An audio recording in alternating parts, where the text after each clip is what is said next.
My dear students, Department of Sanskrit Education Rajasthan, Jaipur welcomes you in English literature classes for the 12th standard. Myself Munish Chand Sharma, lecturer, Government Varisht Upadhyay Sanskrit School, Pilonchi, Jaipur. Today's our lesson, a poem, a lecture upon the shadow. In former online classes, I have given an introduction of this poem, and today I will explain you some stanzas of this poem. First of all, there are some stanzas for explanation. I will read you these stanzas, and after that I will explain you in English and also in Hindi so that you can understand these very well.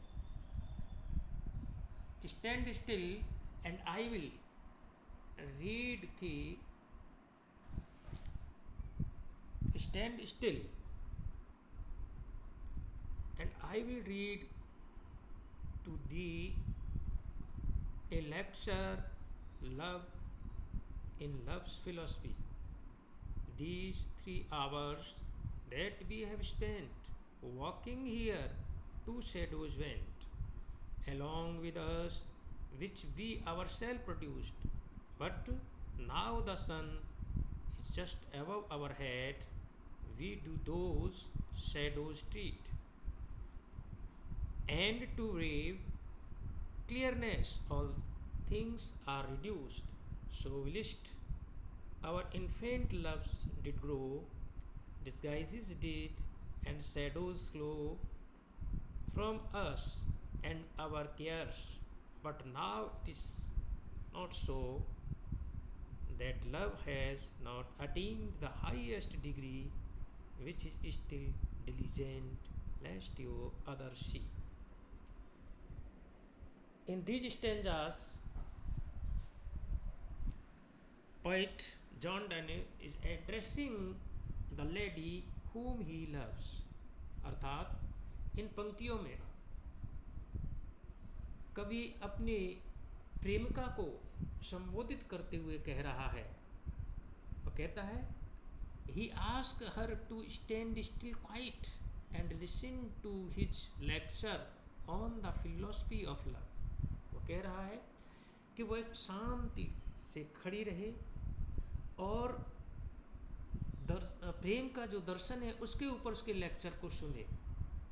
इसके साथ ही वह कहता है, and upon the shadows produce by both of them, और वो छाया जो उन दोनों के द्वारा निर्मित की गई है और उसका जो प्रेम के साथ में वह एक तुलनात्मक रूप से संबंध व्यक्त करता है, बताता है, उसके बारे में वह अपनी प्रेमिका से कहता है।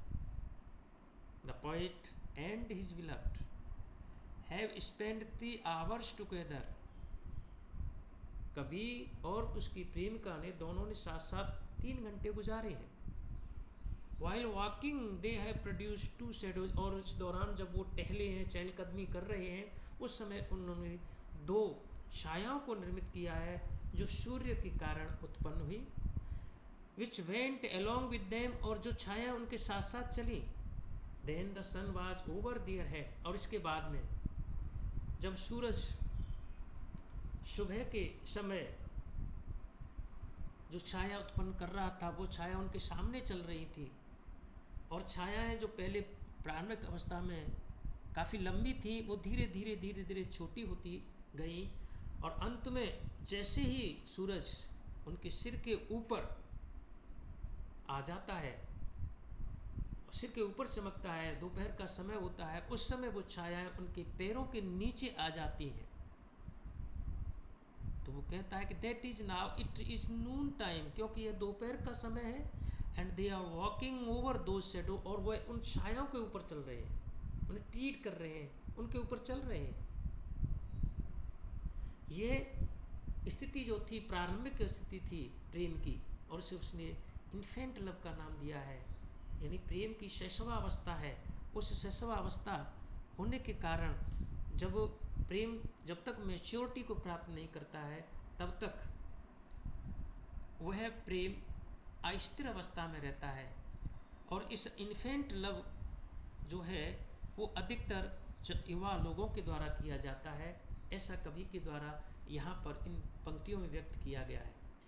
अब जैसे जैसे प्रेम आगे बढ़ता है, दोपहर का समय के बाद में जैसे ही शाम की तरफ समय जाता है, अर्थात आफ्टरनून होती है, उस समय ये छायाएं फिर वापस बढ़ने लगती है और वह प्रेम मैच्योर अवस्था को प्राप्त करने लगता है। और जैसा क्या है, the love of young people has now become mature, वो अब मैच्योर हो गया है, परिपक्व हो गया है। Their love has not yet attained the highest degree although it is noon time, यद्यपि यह दोपहर का समय हो चुका है, लेकिन उनके प्रेम ने अभी तक प्रेम के उच्चतर शिखर को प्राप्त नहीं किया, प्रेम की उच्चतर अवस्था को प्राप्त नहीं किया है।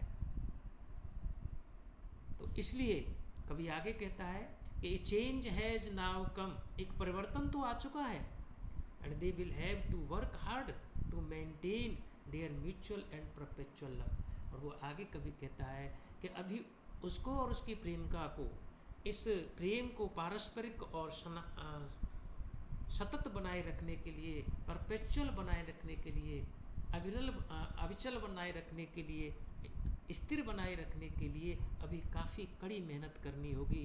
अर्थात उन्हें इंतज़ार करना होगा, जिस प्रकार शाम ढलती है और शाम की छायाएं फिर अंत में जा कर के धीरे धीरे बड़ी होती हुई और रात्रि के अंत में गुम हो जाती हैं, अर्थात प्रेम की उच्चतम स्तर को प्राप्त कर लेता है। इसी प्रकार उनका प्रेम भी अपने उस उच्चतम स्तर को जब ही प्राप्त करेगा जब उनकी आत्मा एक दूसरे से बिल्कुल मिल जाएंगी, अर्थात वो दोनों आत्माएं एक हो जाएंगी और इस प्रकार से वह अपने एक एटर्नल जो लव होता है, शाश्वत प्रेम जो होता है, उसे प्राप्त कर लेंगे।